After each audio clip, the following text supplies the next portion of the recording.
Welcome to Here to Be Human, a multi-dimensional soul.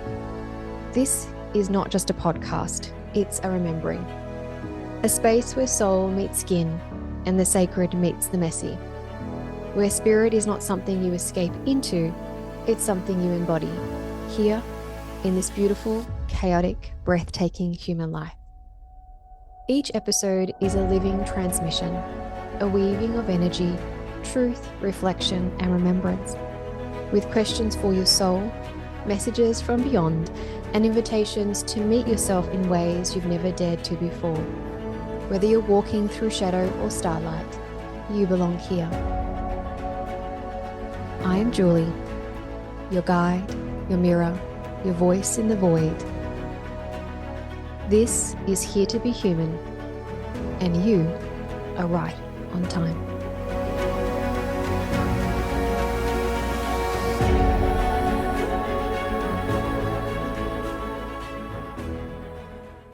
You thought you were going in circles, but what if you were ascending in spirals?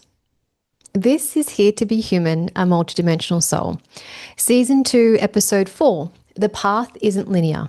It spirals, surrender, and the real work of growth. So before we kind of move into this space, let's look at some reflection prompts in this moment just to kind of see how they land with us. So our first reflection prompt that we can do together, just kind of close your eyes and take a deep breath in and out. And where in your life do you feel like you're repeating the same lesson again? And once you've got that, now ask yourself, what if you're not stuck? What if you are spiraling deeper into that lesson? And just let that sit with you. Let that mystery of repeating the same lesson over and over again. But what if it's not about you being stuck and not being able to move forward, but what if there is a spiral happening where we're going deeper into the lesson and learning the layers of the lesson itself? Just as there are many layers to us and this world, there would naturally be many layers to each individual lesson. So just pause and just breathe and let those little mysteries start to unfold and come up for you. So welcome back to the podcast. We're going to move into our first segment, which is the illusion of forward motion. So we're taught to measure growth in straight lines, progress reports, timelines, milestones, finish lines. But the soul doesn't actually move in straight lines. It moves in geometry, in patterns, it loops and it spirals. And life repeats not as punishment, but as invitation. And each return to a higher octave of the same song. So what does this mean? You revisit grief, but now you stay present. You face fear, but this time you breathe instead of collapsing. You meet the same pattern, but now you respond with awareness. So that isn't regression, that's integration. So you're not back where you started, you're back wiser. And that's what I mean about this illusion of this forward motion that, and I remember having a conversation with someone recently about, if you repeat, well, the person said, if you repeat the same lesson over and over and over again, then there must be something wrong. And I'm like, well, no, because each lesson, like lessons repeat, and they're always going to show up either in the form of a different person, a different situation, or possibly how you're feeling, right? And this is kind of where the soul is moving in, those loops and those spirals and those patterns, because we need to delve deeper into the lesson. It's not just like, stop being a people pleaser. Okay, but the why, and then when you learn the why of not to people please, and what the cost of that might be to your own mental, emotional well-being. But then what does that bring? Like from that lesson, more growth comes out based on your resilience and your empowerment and being able to say yes and being able to say no when you actually mean those things. That's why it feels like when people say to you, oh, well, if you can't learn that lesson, then there's something wrong with you. That's not true. The same lesson always repeats itself. You just show up differently to each of those lessons because there's something more for you to gain from it. And when we're in the lesson, it can feel really heavy and it can feel quite devastating depending on what the lesson is that you're learning.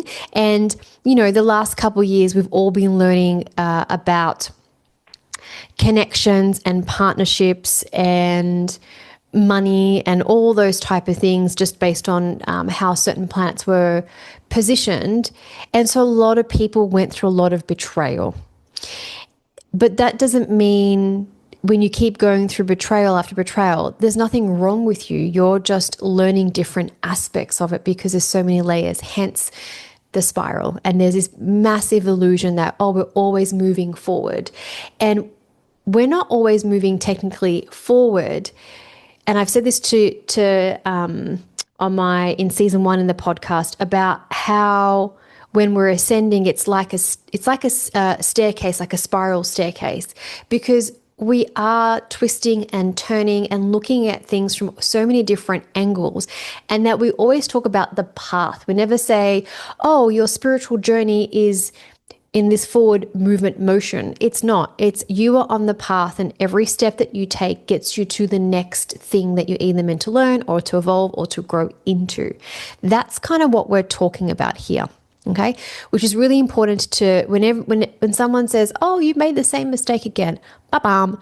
No, you are not back where you started. You are back wiser. You are learning to have discernment, to trust yourself a lot more. Sometimes I find, I can only speak from my experience, if the same thing has presented itself, say, for example, from a betrayal perspective, and maybe it's at the beginning, it came from, people that I didn't really know that well. So it's like, oh, okay, I trust the wrong person.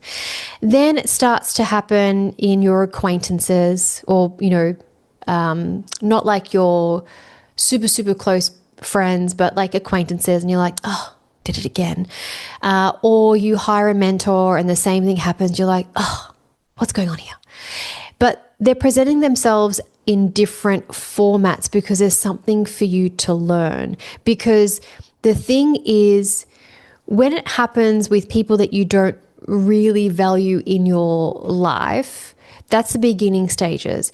It's when you've let someone have access to you in your personal life, and then there's a level of betrayal. And that betrayal will feel a lot more deeper than the one with, who did it like 10, 15 years ago with someone that you didn't really know that well. But again, everything is learning and helping you grow and evolve. And that's why I'm saying to you, like, the lesson will repeat itself, but it will look different. It'll be about a different thing, and it will be about a different person. I find that and I'm just talking on the topic of betrayal, and this may resonate with some of you or most of you.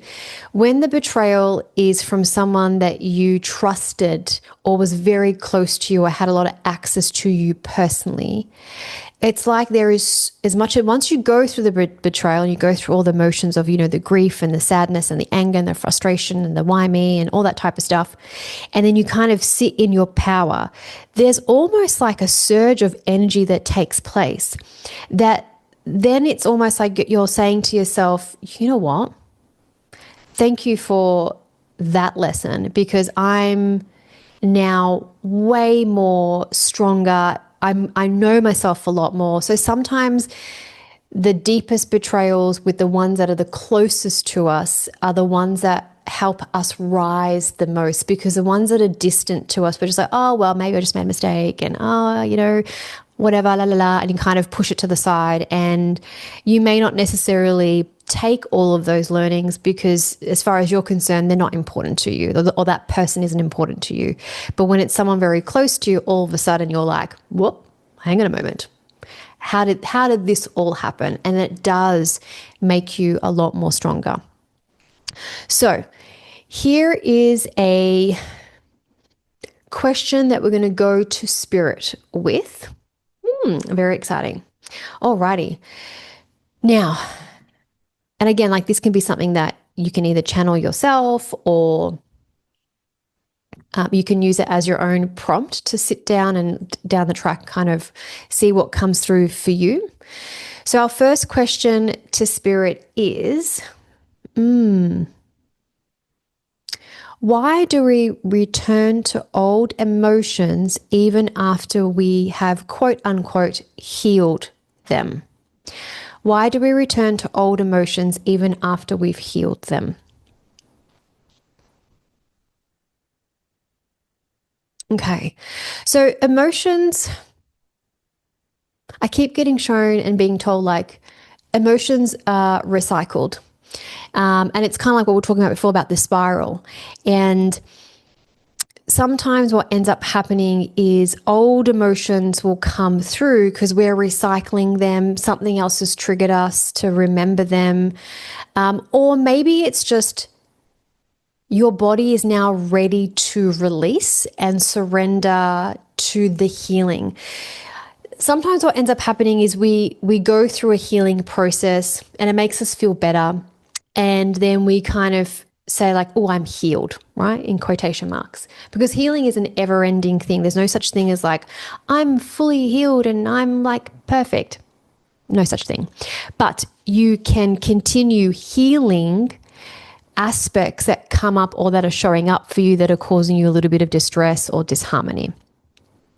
And then you can kind of move on, and then, you know, something else will pop up and you'll deal with that and you'll move through that and all that type of stuff. So healing is important because it shows you, one, that you can move past really difficult situations or emotions, and it gives you the strength to keep on going because you know that you can overcome this.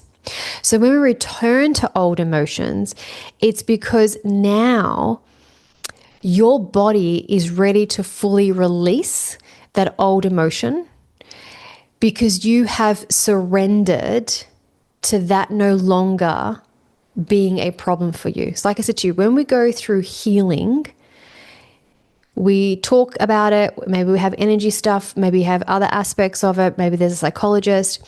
And we're kind of moving through the steps very consciously and somewhat energetically. But there's a part of the body that has yet to kind of fully release it. And this can sometimes come in the form of like, you know, when you have dreams or all of a sudden you're like, why am I thinking of that person? Like, you know, that was so long ago. Like, I'm over whatever it was that they did. And it's just now your body saying, and the subconscious mind going, okay, we're just bringing everything to the surface because you're ready to release it now. Like fully, you're ready to kind of go, that doesn't bother me anymore. That's why we return to those old emotions, because it's like the body it's that recycling thing. It's like, okay, I can take the trash out now. I'm done with it. So it's just that when we do healing, we're not yanking out the traumatic experience from the physical body. They're all layers. And so it's just different layers. And then we get to a point when we're just like, I'm okay with this. And then you'll find that's when those old emotions come up. Like old emotions can be like old memories of the past, or thinking about a person or dreaming about a person. You're just like, why is this happening? Like, I'm so over that. It's just like the body now going, it's time to go. Time to take out the trash, pretty much. So our next question to spirit is, how does the spiral mirror the soul's architecture for growth? So how does the spiral mirror the soul's architecture for growth? Well, the soul's architecture isn't linear. It houses almost like a multi-dimensional layer of various patterns. And what I mean by that is because the soul that you currently have, so to speak, that when we talk about, look, our soul or ourself, that's a fragment of the full version of you. So whether you believe in parallel worlds or universes, that's totally up to you. But for this explanation, this is just one fragment of the soul. And then there's multiple souls of you living a parallel life right now. And so the ultimate soul architecture, you may have, say, and again, I'm just going to use this as an example.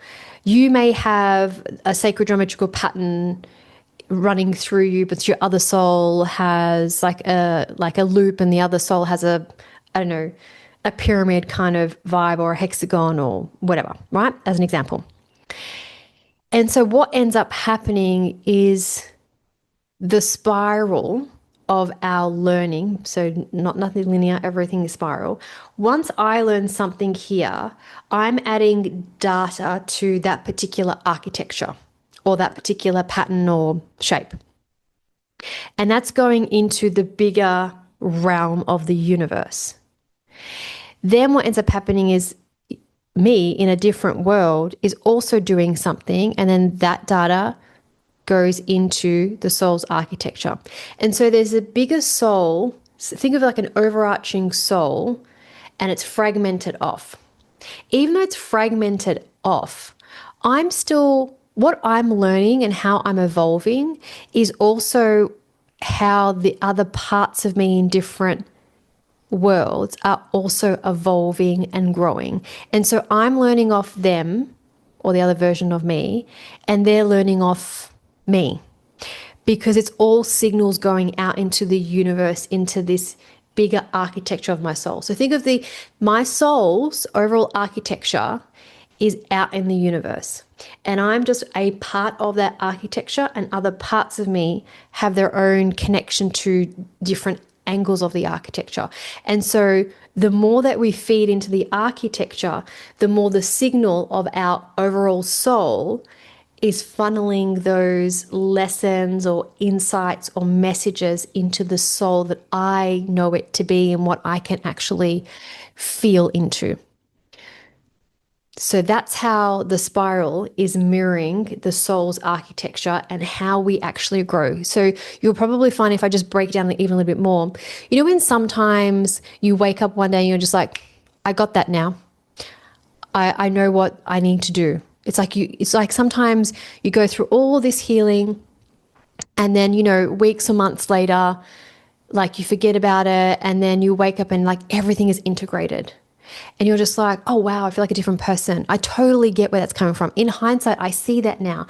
Oh, I'm so grateful for that lesson or that experience or that relationship. It's because the spiral now is mirroring the soul's architecture, and now there's growth within it. And that's what I mean by our life is more of a spiral and patterns and geometry than it is a linear line, because that's how we grow. And that kind of waking up and going, oh, I get that now. It's because all the other parts of you out in the ether that's living in a parallel world, it's all kind of connecting. And that's why sometimes you may not experience, say, a hardship that someone else has experienced, but for some reason you have this wisdom on how to help them move through it, even though you yourself have never experienced it. So let that sink in a little bit, because you'll probably find that that in itself is very, very true. So I'm going to give you a prompt here that you can yourself sit with and see what comes up for you. So what intelligence do you feel is moving through you when a recurring emotional pattern is happening?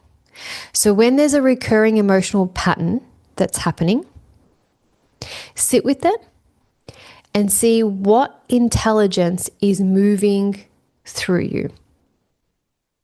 And just let that come through. So you can come back to that at a later stage, but ultimately it's like, and this can be done at any point. So when those recurring emotional patterns rise up, just be like, okay, What am I meant to learn from this? What intelligence is trying to move through me in order to see why this is recurring? Okay. Okay, so now let's move on to segment 2. This is surrender as sacred strategy. Okay, so control craves the straight path, and the soul trusts the spiral. So I want you to let that sink in. Control craves the straight path, and the soul trusts the spiral.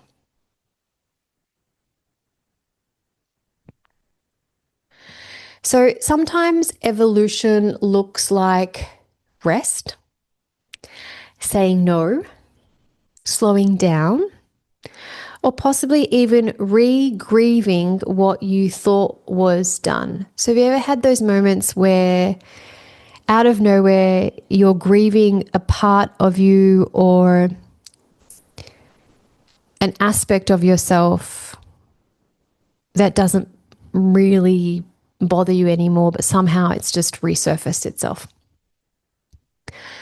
This is when evolution is taking place, because there's something in the rest, saying no, slowing down, and allowing yourself to re-grieve what you thought was done. You dealt with it. Because more insights will come through. And it normally happens when you surrender. And surrendering can be really difficult to explain what it feels like, because a lot of times people feel that surrender means, oh, well, I'm going to give up on it. I'm going to forget about it. It's just kind of like it's done. But surrender isn't actually collapsing anything. It's cooperation. So it's the moment where you stop pushing and you start partnering with your own unfolding. So what that means is that when we're looking at growth, it can often hide inside those pauses, those plateaus, and those quiet seasons that look like, nothing is happening. But there is this sacred recalibration happening to us under the surface, like, in the background, so to speak. And so if you can look at surrendering, not necessarily as in the space of like, I'm not going to think about that anymore. I'm just going to surrender to the process and like let just everything flow. It's more about now you partner with what is unfolding in the moment, whether it's emotions, it's thoughts, it's decisions. That's you surrendering and cooperating and actually co-creating with the universe, because you're not pushing up against it, if that makes sense. You're not trying to control it. A lot of the times that's where we go wrong, when we try to control the surrender. So if you go, okay, I'm going to surrender and I'm going to forget about this and I'm just going to let the process flow, and then just kind of sit there and be like, okay, so it's been day 2 and nothing has happened. Like, what is going on? That's not surrendering. Work with the unfolding, and that will actually give you not just the growth that will come from it, but it will give you a sense of empowerment. I don't want to use the word control. I want to use the word that you begin to be more empowered with the choices in your own life rather than letting someone else run it for you. So let's have a look at what Spirit has to say when we channel some of these questions. What have I got here? Okay. So how does slowing down serve as divine intervention? Ooh, this is interesting. How does slowing down serve as divine intervention?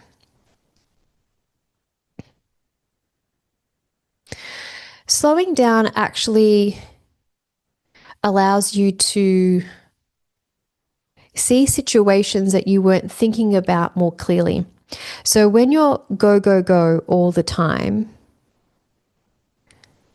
you may not be able to make the best decision on certain aspects of your life, or that are in your highest good, so to speak. And so by slowing down, it's like the divine has an opportunity to intercept and bring through clarity, bring through insights and downloads. And if you don't slow down naturally, as in carve out time or carve out things that allow you just to kind of have a slower day this week or whatever the case may be. This isn't about having to slow down every single day. This is just more about having moments where you can slow down. So if you don't cater for that, then the universe will create a slow down for you. And it could look like, say, for example, if you run your own business, it could look like everything's a bit slow. But when that's happening, it gives you the opportunity to look at, well, maybe I need to redo my marketing. Maybe I need to look at what my service offerings are. Maybe I just need to kind of rest and see what new ideas or what new creative thoughts can move through me that can better me and better the business and better my service offering to my community. That's as an example. So that's how an aspect it could play. For some other people, you might catch a cold and so you're forced to like rest. And in that rest, you start to go, oh, you know what? Like you start thinking like I've been running myself into the ground. I definitely need to get back into like my yoga. I need to get back into that. I'm going to start eating healthy. So all of that slowing down allows the universe, the divine, to show you where you have been misaligned with putting yourself first in situations. I'm not talking about putting yourself first in situations from, say, a selfish perspective, but being more selfless, but without overextending yourself to the point of exhaustion.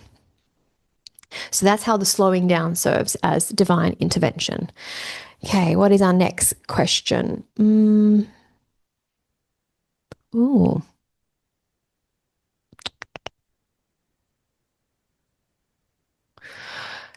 Okay, where are we still measuring growth by outdated standards? Good question. Where are we still measuring growth by outdated standards?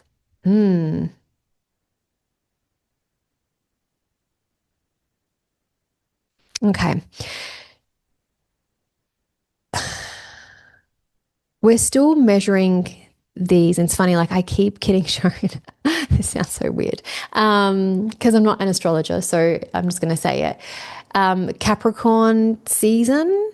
So this must have been, and I can only relate it to where Pluto has been in Capricorn, or kind of the hierarchical there's nothing but against Capricorns, I'm just telling you astrologically, and how like we're now moving into the age of like Aquarius, or like certain planets are moving into Aquarius, which is all about community.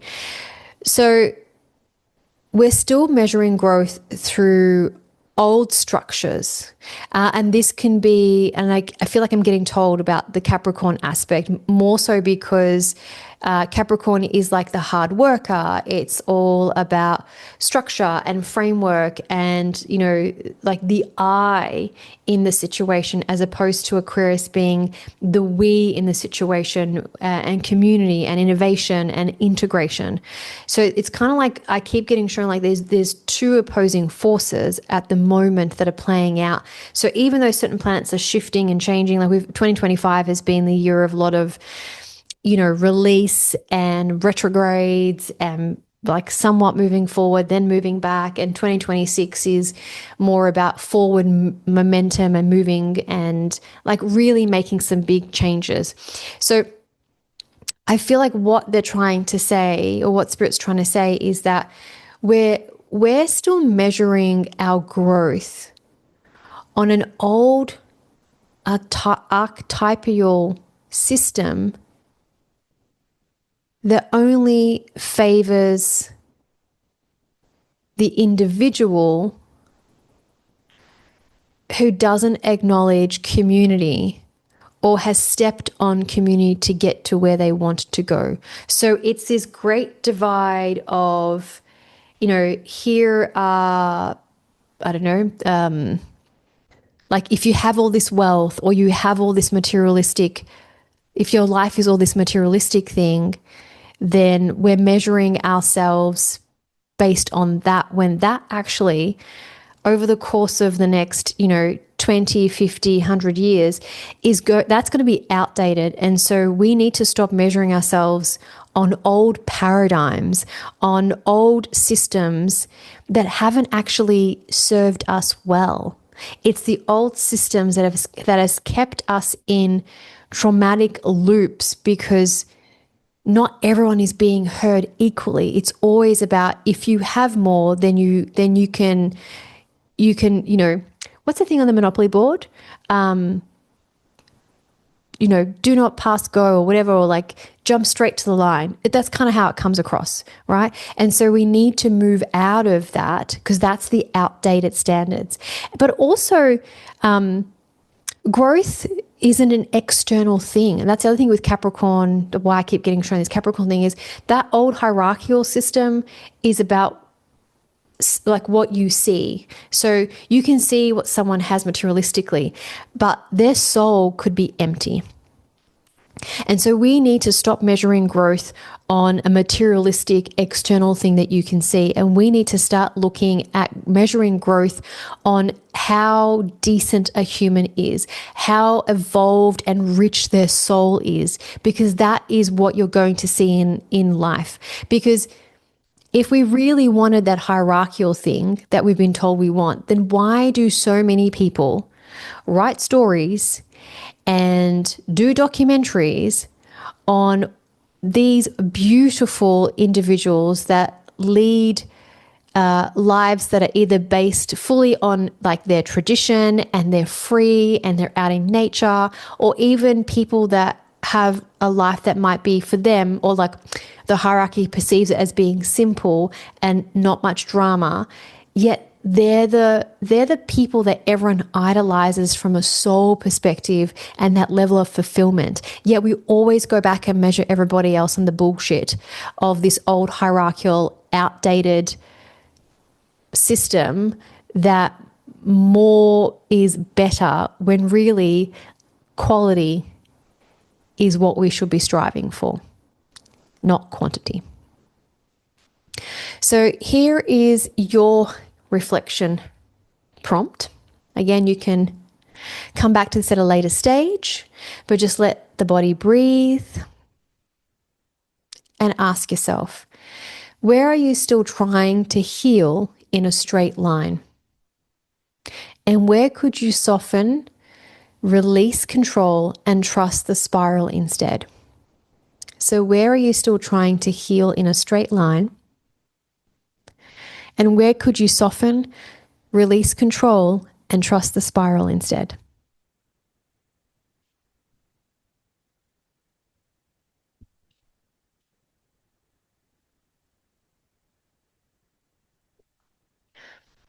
Okay, so as we move on to segment 3, this is trusting the spiral within you. So every return is not a setback. It's a revisitation.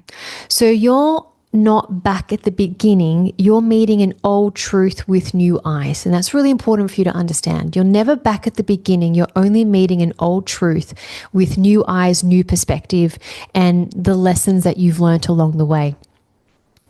And so the spiral is ancient.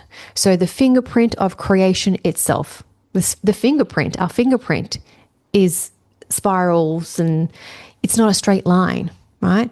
Galaxies, DNA, hurricanes, shells, all spiral. So all evolve by returning. Yeah. When you circle back, you're refining and not repeating. And that's really important that you understand that. Like, we are all connected.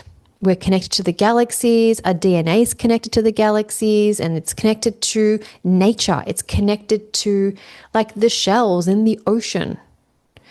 That is all evolving. And as that evolves, we as humans evolve. So remember, when you circle back, you're refining, you're not repeating. So let's have a look at what we're going to ask Spirit today. Alrighty. How does the spiral allow shadow and light to integrate together? Oh, this is a good one.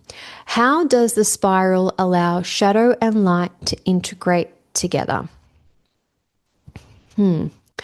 So I think a lot of the times, and I can only speak from experience based on what I've seen and heard, that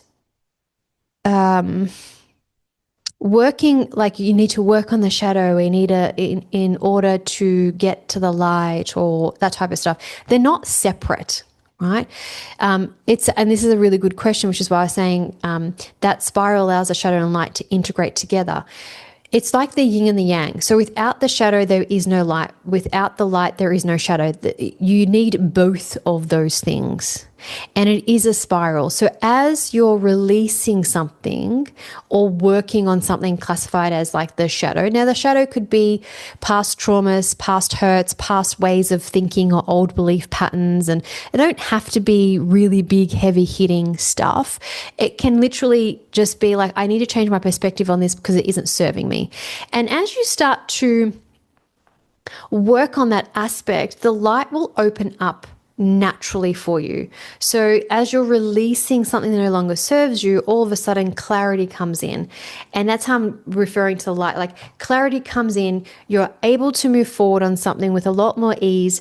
And there's a spiral that's happening, a little bit of shadow, a little bit of light, a little bit of shadow, a little bit of light.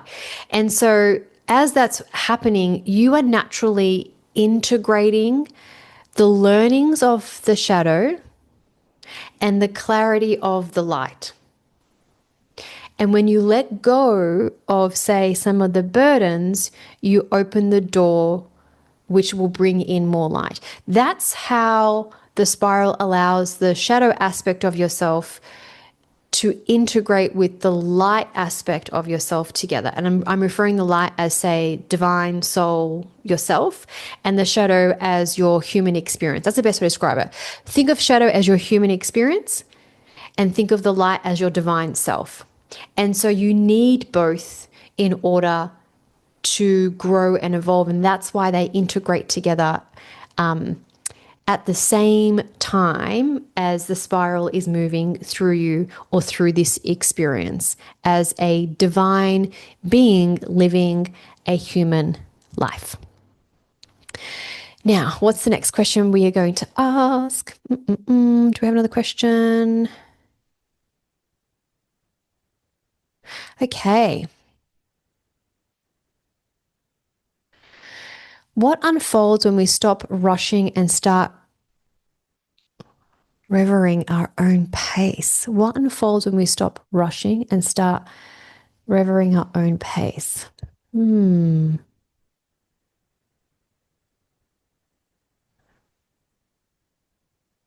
feel like the thing that unfolds the most when we stop rushing and kind of going at everything at our own pace. I think there's a sense of identity that really starts to unfold for you. You start to realize what it is that you really like about yourself, about your experience, what you want to do more of and what you want to do less of.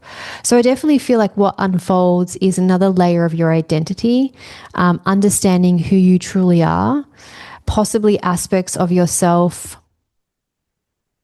that now you're ready to work with or to deal with or to let go of that maybe you weren't ready back then. It feels like there's the more, when I talk about identity, I'm talking about the more that you know who you are, the more courage and strength you have to be able to work on the things that you definitely know you want to release, but you also have the strength and the courage to go after the things that maybe other people tell you not to do because they don't know who you really are. No one really knows who you are except you. And the more strength you have behind who you are and a deeper understanding of who you are. And this doesn't happen overnight. This happens over time. And we're always unraveling and unfolding and growing. So will our identity. But at the core of who you are, When you truly know who that is, that's when you say, I'm going to do this. People will be like, yep, I get it. That's because you are showing them who you are. You're not telling them who you are. You're showing up as your own authentic self. This is who I am. This is how I speak. This is what I do. And so no one questions your decision making process or how you live your life, because you show the world who you truly are. And so when we stop rushing, it's our identity that unfolds even more. So us as humans, we can learn who we are a lot better. Because remember, we've come into this world and, we've been protected by hopefully as a young child, we've been protected by our family. And then we've been sent out into the world to go to school. And so then we learn certain things. And then there's societal norms. And then there's like faith-based systems. And then there's all of these rules and regulations and frameworks. And the scaffolding begins to go up. And within that, it's hard to know who you truly are when you've been fed aspects of who you should be. So when you stop rushing to get somewhere, to be something, you can start to hear who you really are and let that unfold. So this is your last prompt for this episode. Now, just want you to close your eyes if you'd like to. I want you to ask yourself, where are you beginning again? But this time with more awareness, more grace, and more choice. Where are you beginning again with more awareness, more grace, and more choice?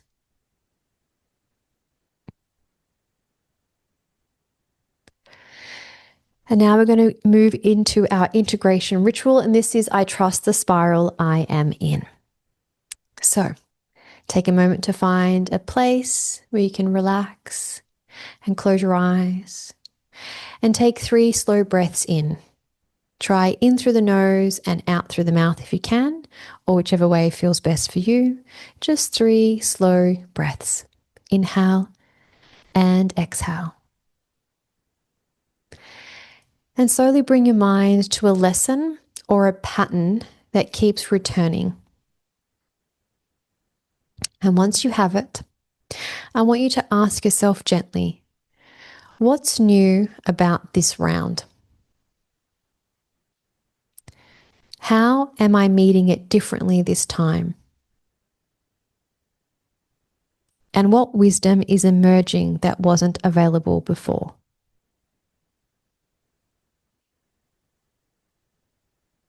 So again, asking gently, what's new about this round?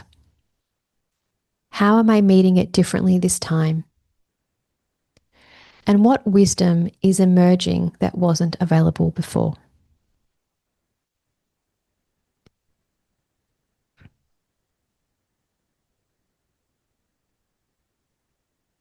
And then speak out loud. I trust the spiral I am in,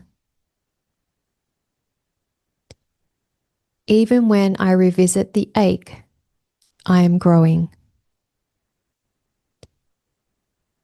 Even when I circle back, I arrive with more of myself. The spiral is sacred, and so is my path.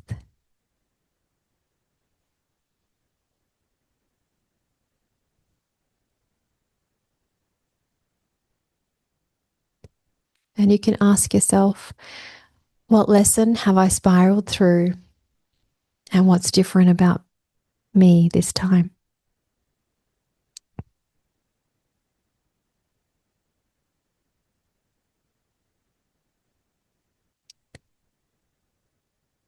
You were never meant to heal once and be done. You were meant to remember, to revisit,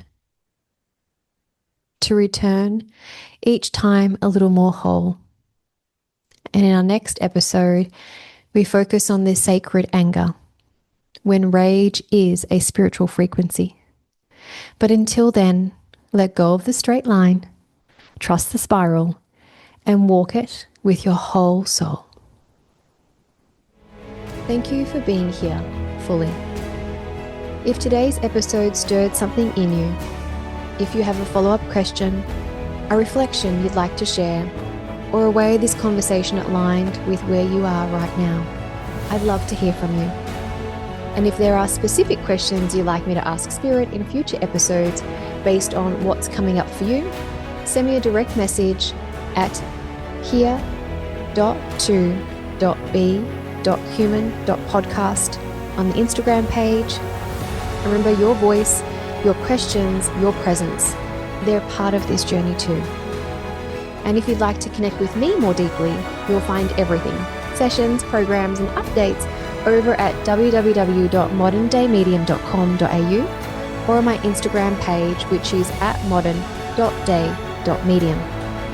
This is your invitation. This is the return. And this is what it means to be human. So until next time, stay with yourself, stay with your soul, and keep choosing this sacred, messy, and miraculous life.